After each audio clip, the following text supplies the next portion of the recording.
Hello, everyone, to Your Life But Easier. And today I got Siobhan Fox here. I don't introduce you, Siobhan. I just think maybe you do that yourself. And then we want to lead our conversation into success and fear of success and all the beliefs we have about being successful and what is holding us back from being successful. And the aim of this conversation is for you to find maybe a little bit more ease in your life and taking your success maybe to the next level. So, Siobhan, hello, lovely to have you here. And Thanks for having me. you're welcome. It's lovely that you're here. And can I just ask you maybe that you introduce yourself if you want to and what you want to share with the group, and then we go into a very relaxed conversation about this and just see where the conversation will lead us. Sure. I'm Siobhan, and I hail from a lovely little village just outside of Winchester in Hampshire called South Wonston that I've just moved to. I run my own business as a marketing manager for small business owners and also as a marketing mentor. And I have a little boy who is 5, who is lots of fun, and a wonderful husband. And yeah, I have to say, a pretty wonderful life. But it wasn't always that way. There's been a few struggles along the way to get here. So yeah, I'd love to explore the idea of maybe even initially just what success means, because I've been doing a lot of thinking about that myself, and having achieved a few big life goals recently, it makes you think someone else's version of success is not the same as yours, is it? And it's too Mm. easy to look at what someone else has and say, oh, that's what success is. But actually, it is whatever you want it to be, isn't it? It's it's your life, it's your goals. Yeah, exactly. It's very individually different. What means success to one person is something completely different to someone else. That comes into mind, for me, about the goal setting. We are very hung up about goals and we need to set our 5 years goals. And then it's okay to have these goals. It's absolutely fine to put stuff out there and set something into the future, and but then not being hung up about it. I find that's Yeah. Yeah, I think it's letting go of the outcome. I've wanted to buy my own home. Well, I've always wanted to buy my own home, but probably since having a kid, it became I yearned for it more. But there were just too many things outside of our control, and I had to let go of the timeline. I had to keep bringing myself back to the fact that it would just happen when it happened, and all I could do was just keep taking the right action and taking the right steps, but I couldn't dictate when it would happen. And I think that's exactly right. It's important to aim for things, to know what you want out of life, but like originally in my business, I did a lot of, right, I'm going to set a financial goal for this month or this year or this quarter, but I never achieved them, or they just arrived without me trying to achieve them, because the sort of work I do, I can't really dictate when someone is going to say yes. I might talk to someone today and they don't come back to me for another 18 months. So it's impossible. And I think we tie ourselves in knots when we try to control stuff that just isn't within our control. And then it can be quite a negative experience then, because you're like, well, why haven't I achieved X, Y, Z? So exactly. Yeah, I like to think of intentions. I like to think of setting intentions rather than hard, measurable goals, which goes against what a lot of marketing folks would say. Mm, But yeah, like my intention at that moment is to slow down. It is to enjoy all the things that I've created. It's to enjoy these goals that I have finally achieved. Um, and what that looks like, I don't know yet, but I'm putting an intention out there. And I find that works better for me than, setting a hard goal, like I will reduce my hours by 20%. That sort of thing, I don't know, it becomes too black and white. Some people love that, don't get me wrong, but I don't know. I think there are a collection of us that like to be more open-minded about what might arrive. I think if you set a really black and white goal, sometimes you can close yourself off to exciting opportunities, or to sometimes being like, I'm going to go meet this person and I don't know where it might go, where it might lead, and then something amazing might come out of it that you never would have imagined. mm.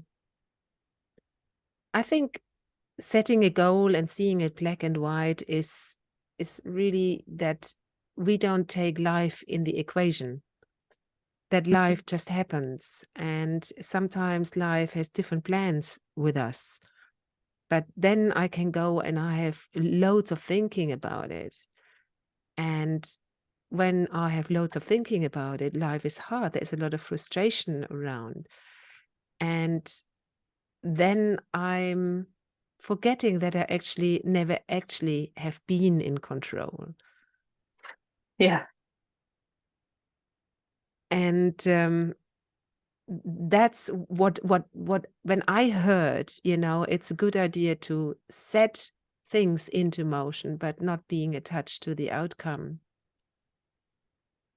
And every time when I'm attached to the outcome, that's the only person who is suffering is me. Yeah, that's where the suffering turns up, isn't it? That's exactly it. And for me, that was really, really helpful. Because, I mean, for example, when I used to prepare to give a talk, and just in the beginning, when I came to the UK, for example, and then only one or two people turned up, and I put so much effort in it, to get that going, and then it didn't really happen. I had loads of frustration about it. But when I took into the equation that it's out of my control what's going to go, what's going to happen, and then I was not suffering anymore. It was Mm. okay, that's apparently not it. I need to look at that in a different way. I can get creative here. So I didn't had a lot of thinking about it, about my frustration, and I'm never going to do that again, and I'm a failure, and it's none of that. It's impersonal. It suddenly changes to being impersonal, and that's when you can get creative and say, okay, fine. Right. So only one third person turned up, two people turned up.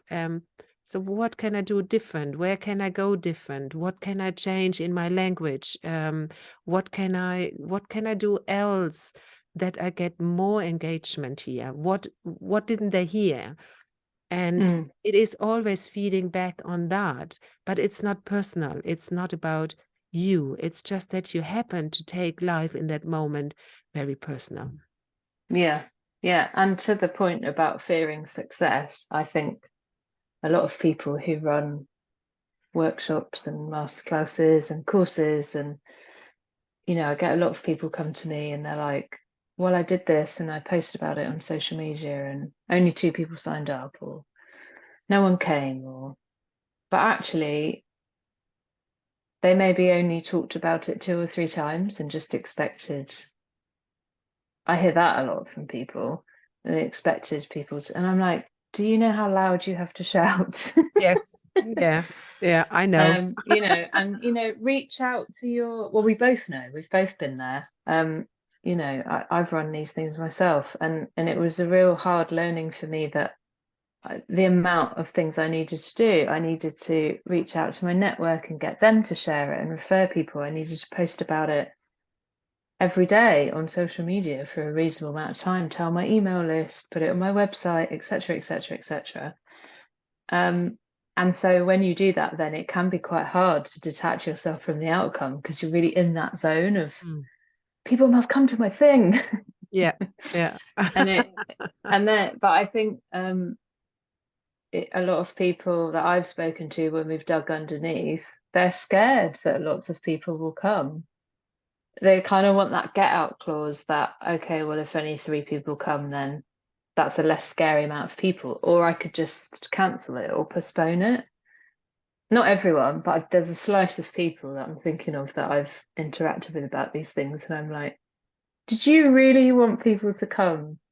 It's kind of like, when you've written an email you're scared of sending, and you close your eyes and hit the send button and then slam your laptop shut and drive away from your home because you don't know what response you might get. It's like that. Not everyone does this, but there's definitely people I know who've held themselves back from achieving something because they're afraid of who will I be if I am successful? Who will I be if I do achieve that goal? I spoke to a client before Christmas. We were working on her messaging, and she was genuinely like, I know so many people who want this thing. I'm terrified everyone's going to ask for it, and I Mm. won't have capacity." Hmm. I was like, wow, that's fascinating that you would aim towards something you want, but be terrified that it will go well. Yes, yes. Yeah, yeah. I And think that's where we get caught up in that thinking, isn't it? exactly, exactly. I think that's the big question, when something is not happening for you. Is it really that you want that, or Mm, is it maybe that you want something completely different? I keep asking myself that every time, when I do something, what is my intention behind that? Is it really what I want? And when I did that recently as well about a webinar, and I didn't really promote it, and I just thought, isn't it interesting that I don't really promote it? So somehow the time is apparently not right. But then we see it always external, away from us, hmm instead of looking what is really going on for us. And when you really look at that, then you actually come up with the answer that the time is maybe not right. You maybe, like you said with your client, that's a really interesting one. There is something you're scared of. Yeah. How am I going to handle with that? How am I going to handle with all the success? Who will I going to be? Have I still got time for X, Y, Z? And my life will be completely different. It's too hard work, or whatever belief you're having about that. It's really an interesting one. Yeah. Yeah, I see that a lot. And it always, people come to me for all sorts of reasons. You know, on the surface, it's about marketing. It's never really about marketing. It's always about them. I had someone come to me last year and he was like, "Oh, I hate marketing." I was like, "Okay, tell me what's going on." And he went, "I just want more of these kinds of clients. Um, but I don't want to do marketing to find them." And I'm like, okay, well, what do you believe marketing is then? Because every time you open your mouth, you're marketing your business. Hmm. And he's like, oh, I don't want to do LinkedIn. I don't. And I'm like, well, don't do any of those things then. Just do it through referrals. Just be really clear on who you're looking for and go out and ask some people or mention it at the school gates when you meet somebody new. Networking doesn't have to be an event, it happens everywhere all the time. And he was like, oh. Mm. But it was all these beliefs he had, but then so much of that comes from the should, doesn't it? I should do a webinar because that's the best way to find clients for my business. I should go to networking events, or it can be anything in life. I should lose weight, or I should go to the gym. But if you don't really want that thing inside of you and you're not totally aligned with it, it comes out, doesn't it? Absolutely. You'll in Mm. that, and then you'll have those thoughts, what if it goes well, what if it goes badly, and you get caught up in all of that. But it's a signal, it's telling you something's not aligned in there. Oh, Yeah. absolutely. I mean, I had that experience, with marketing, like, we're working together, and with the marketing side of things, I was also in the beginning, I was like, I hated it, absolutely hated it. And I thought, God, no, I don't want to do this. And then I really heard through you and through my mentor, it is really, what is it what you want to create? What is it what is fun? Marketing is a big spectrum. And like you said, it starts when you talk to people. So what is it that you're good at? What is it you have fun with? And then take this few things and then create it. And it's a completely different way in. It's like with networking for me. I like networking, as in going to network meetings. Sometimes, but depends what networking it is. But I found for me as well, networking is really when I go into my community and I actually speak to people. Mm-hmm. And it has a knock on effect when you do that. And yes, it's then fun. It turns Yeah. from being a task, an overwhelmed thing, to being actually fun. It's like taking the pressure off on writing on social media. I used to see social media as like something like a big wall, for Mm-hmm. example. And today I completely took the pressure off. I use it as a communication place. And I go on there when I want to communicate and when I want to engage with the people I know and comment on their stuff. And I think, anyway, I mean, social media is more about commenting on other people's stuff than actually posting. And it gets then a completely different flavor. And when you start to look at it in a different way. Yeah. Well, originally they were all social networks. Hmm. It was only when all the monetization came in because they wanted to make money that it became social media. But originally, so I try to think of them still as social networks. It's just a way of me talking to people and keeping touch with them and having a laugh. Like I try to treat LinkedIn like the office kitchen, where you might talk to someone about their kids' school play they saw last night, or you might talk about what you're having for lunch, or you might overhear someone starting a new project and ask about it. You might meet a new colleague. So yeah, it's just for me, that's how I make it fun. Mm. And I I think really coming like back to that. your Yeah. earlier question, what is it that you really want? What is it that you really want? Then the next question I think is, how do I bring that to life or create that in a way that is fun and enjoyable? I think there's a lot of loss of fun. I try Mm. to mention it a lot in my own messaging. By the way, owning a business can be fun. Hmm. The point of it is not to just create another job for yourself. It's to experience more freedom and fun and choice in your life. Like I had a moment, I went to my co-working space in Winchester the other day. And I thought, right, I'll take an early lunch, be back for one, do another couple of hours, and I'll go pick up my son from school. And as I was walking back through the city, everyone was sitting on the green outside the cathedral in the sunshine. And I thought, well, it's 10 to 1, I should Oh, get back. And nice. then I went, hang on, Sean.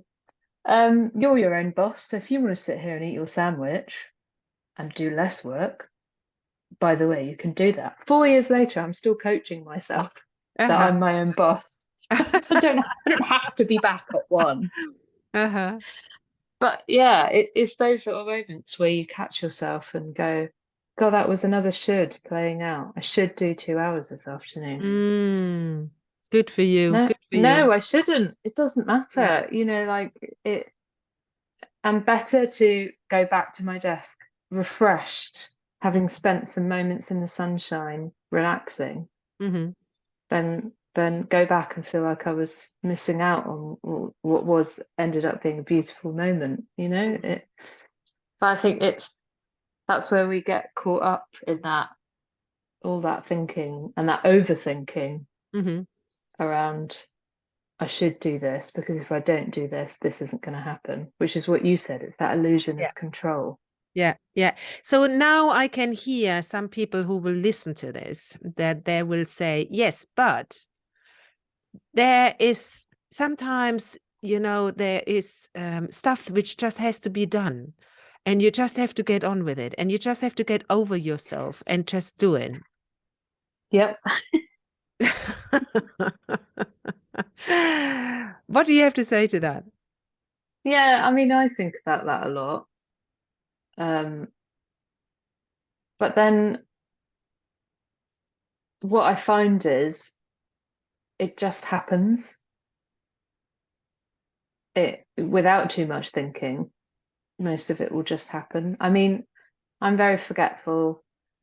I have to write things down and set reminders but so long as I have those things in place, I can forget and something else will pick it up for me. I have reminders on my phone, I write things down. There's reminders on our on our devices. What And I it find really helpful is I'm never do myself a daily list, but I do have in mind what I want to get done this week. And there is stuff you need to get done at some point, but it's more fluid then because when the moment is not right, you can sit in front of your computer and you have loads of thinking about it and you actually get nothing done. You're not really productive.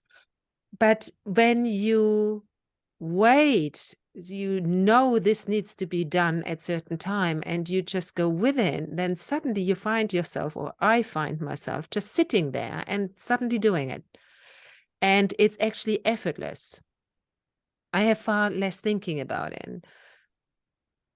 So that's something I would like to pass on. It's you don't have to have it done on Monday. I mean, of course, if you leave it to the last day, then, and then, for example, like tax return, and then it needs to be done, it needs to be done. But then still, it's a neutral thing. But you have thinking about that. You have a mm, lot of thinking about that. You want to do something different at that moment. You don't want to sit here. You don't want to do that. Life wants to, I don't know. Once you want to go you want to go on a holiday or you want to go you're just ready for a break and then you have to do your tax return. But when you can just see it as a thing which needs to be done, then also you can just sit and then actually you're in the middle of it and you think, oh, actually it wasn't that bad. I oh, can. it's never that bad, is it? But I think this is the whole societal obsession with productivity.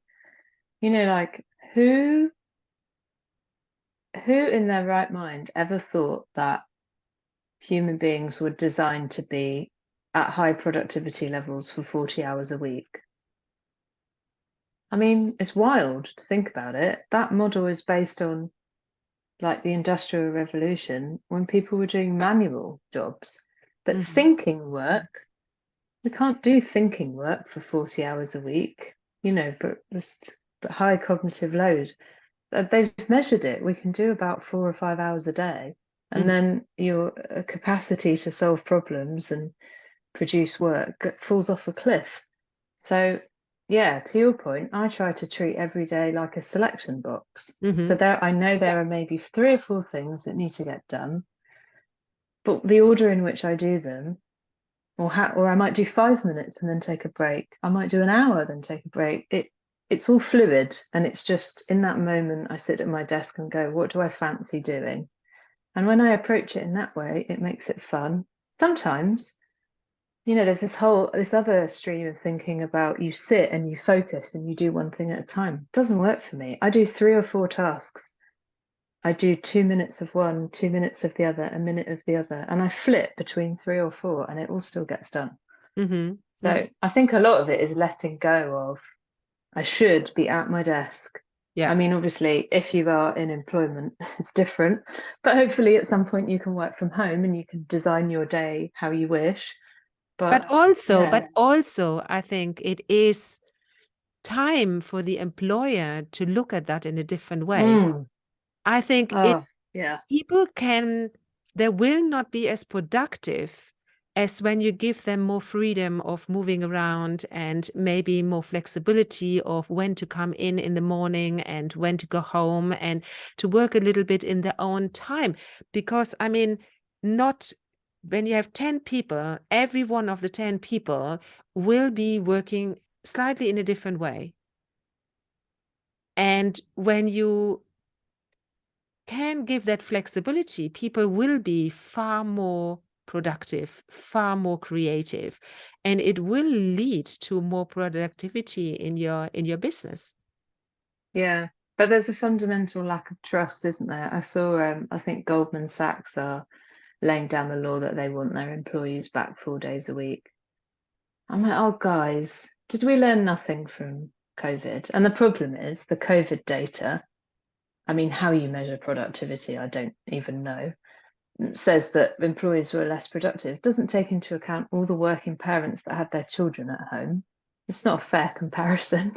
No, So no, they were juggling kids and a job. I mean, the fact that they were juggling kids and a job and they still got their jobs done, I think I take my hat off. I was very lucky that my little one was of nursery age, so he could still go.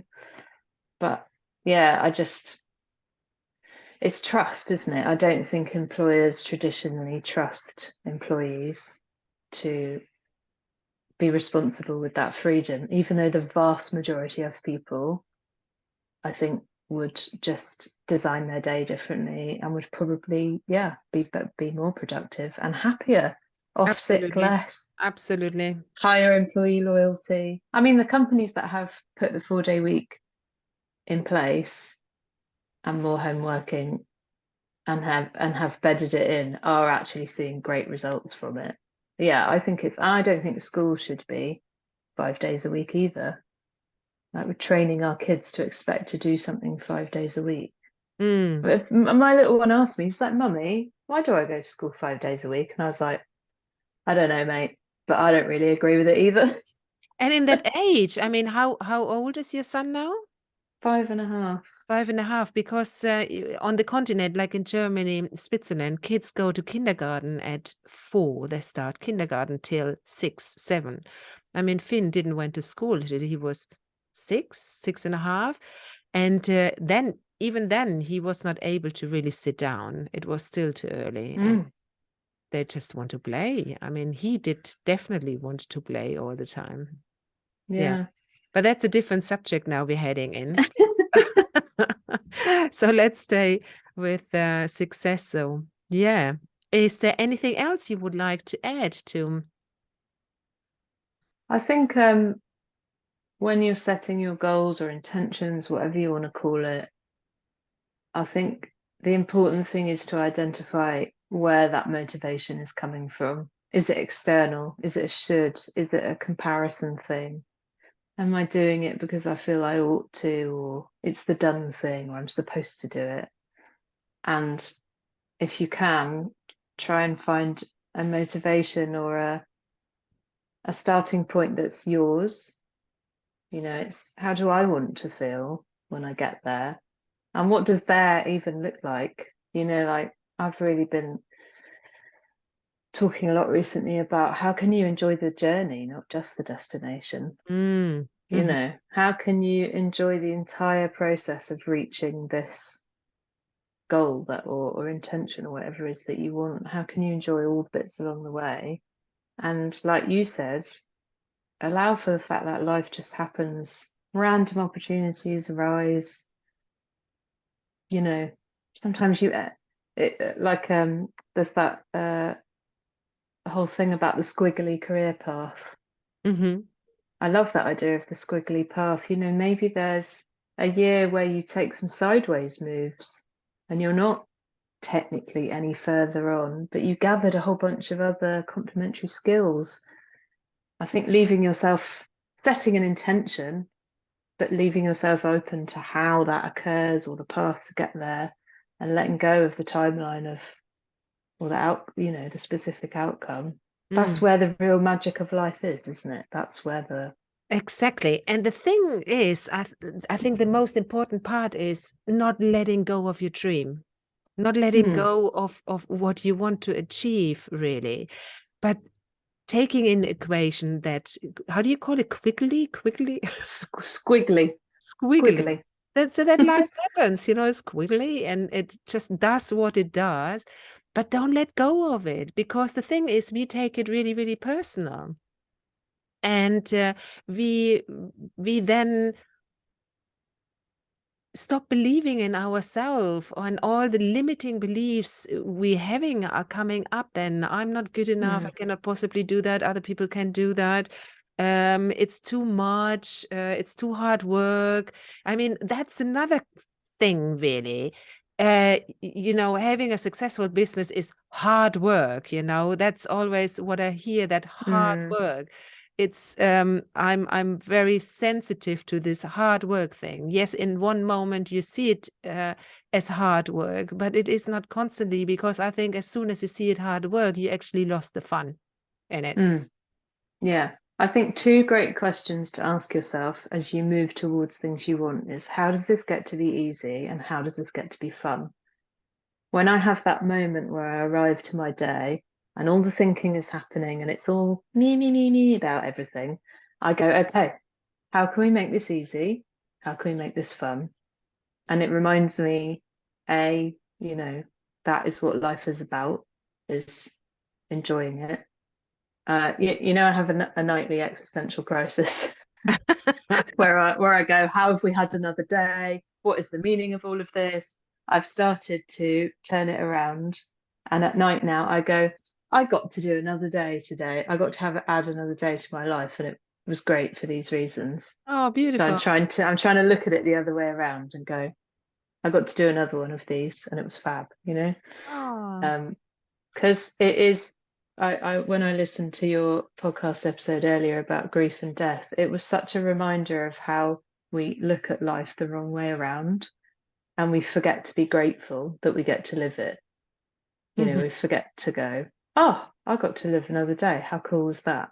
Mm-hmm. Mm-hmm. You look around you at nature and the ant that gets squished under the someone's foot, or the you know fox that gets run over by the car, and all these things, and you're like, we forget how vulnerable we are, Yeah. and we walk around like we're invincible superhumans, and we are so vulnerable. We could die at any given moment for any reason, and we forget that, and we think of ourselves as something else, and actually, it, you know we're able to experience gratitude for life if we choose to, rather than always seeing, I don't have this, I don't have that, you know, Mm. just, yeah. But it's started to be a fun thing to do, to go, I got another trip around the sun. How cool was that? Oh, that's really nice. That's really nice. Yeah, and I just think it is all about you, and how do you want to create your life. Mm, Make it, like you just said, make it fun, and have fun on the way, and don't let off your goals. That's what I would like to give you on the way, whoever it is yeah, yeah. listening. It's okay to aim for things. It's okay to move towards things that you want, but to know, what price are you willing to pay for that? And for me, I won't pay the price of not enjoying my day-to-day experience and not Mm, spending time with my kids. And mm. but know that sometimes the things you want, they don't turn up in the package you expect.